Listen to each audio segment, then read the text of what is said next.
MT Vasudevan നായരുടെ ആരോഗ്യനില ഇന്നലെയുള്ള അതേ നിലയിൽ തുടരുന്നു. വെന്റിലേറ്റർ നൽകിക്കൊണ്ട് ജീവൻ നിലനിർത്തേണ്ട കാര്യമില്ല എന്ന MTയുടെ ആഗ്രഹപ്രകാരം കുടുംബം ഡോക്ടറെ അറിയിച്ചിട്ടുണ്ട്. കഴിഞ്ഞുപോയ മണിക്കൂറുകളെല്ലാം അദ്ദേഹം പൂർണ്ണ ആരോഗ്യവാനായി തിരിച്ചുവരാനുള്ള കാത്തിരിപ്പിലാണ് മലയാള സാഹിത്യലോകം ഒന്നടങ്കമുള്ളത്. അവസാനമായി എത്തിയ മെഡിക്കൽ ബുള്ളറ്റിനിലും ആരോഗ്യനിലയിൽ മാറ്റമില്ലാതെ ഗുരുതരാവസ്ഥയിൽ തുടരുന്ന ഒരു സാഹചര്യം തന്നെയായിരുന്നു ഉണ്ടായിരുന്നത്. സമാന രീതിയിലുള്ള സാഹചര്യം ഇപ്പോഴും തുടരുന്നു എന്നാണ് മനസ്സിലാക്കുന്നത്.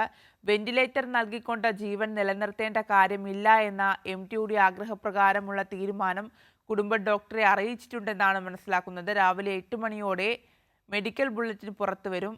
PV ജോഷില വിവരങ്ങളുമായി ചേരുന്നുണ്ട്. ജോഷില, ആരോഗ്യനിലയിൽ മാറ്റമില്ലാതെ തുടരുന്നു എന്ന വാർത്തയാണ് ഈ നിമിഷവും പുറത്തു വരുന്നത്.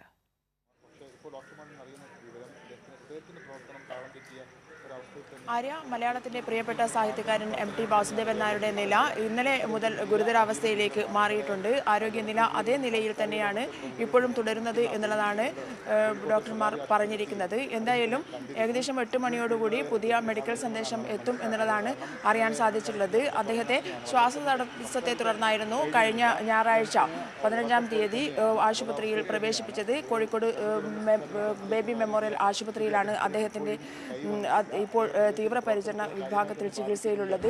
എന്നാൽ മറ്റ് വെന്റിലേറ്റർ സൗകര്യങ്ങളോടുകൂടി തൻ്റെ ജീവൻ നിലനിർത്തേണ്ട കാര്യമില്ല, അല്ലെങ്കിൽ അത്തരം ശാസ്ത്രീയ സംവിധാനങ്ങളിലൂടെ ജീവൻ നിലനിർത്തേണ്ട കാര്യമില്ല എന്ന് MT നേരത്തെ തന്നെ പറഞ്ഞിരുന്നു. അതുകൊണ്ട് തന്നെ ബൈപാക്കിൻ്റെ സഹായത്തോടുകൂടി ഓക്സിജൻ നൽകിക്കൊണ്ടിരിക്കുകയാണ്. അദ്ദേഹം ഇടയ്ക്ക് ശ്വാസം നന്നായി എടുക്കുന്നത് കൊണ്ട് തന്നെ ഓക്സിജൻ നന്നായി ശരീരത്തിലേക്ക് പ്രവേശിക്കുന്നുണ്ട്. അദ്ദേഹത്തിൻ്റെ ന്യൂറോയുമായി ബന്ധപ്പെട്ട് അദ്ദേഹത്തിന് പ്രശ്നങ്ങളൊന്നുമില്ല.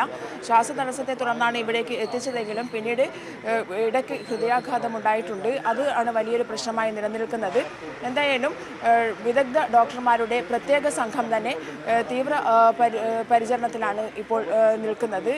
അദ്ദേഹത്തിൻ്റെ ജീവൻ എങ്ങനെയെങ്കിലും രക്ഷിക്കണം എന്നുള്ളത് തന്നെയാണ് ഡോക്ടർമാരുടെ ലക്ഷ്യം.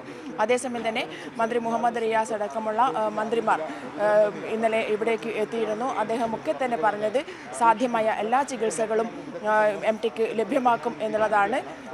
ആര്യ, PV ജോഷിലാണ് വിവരങ്ങൾ നൽകിയത്.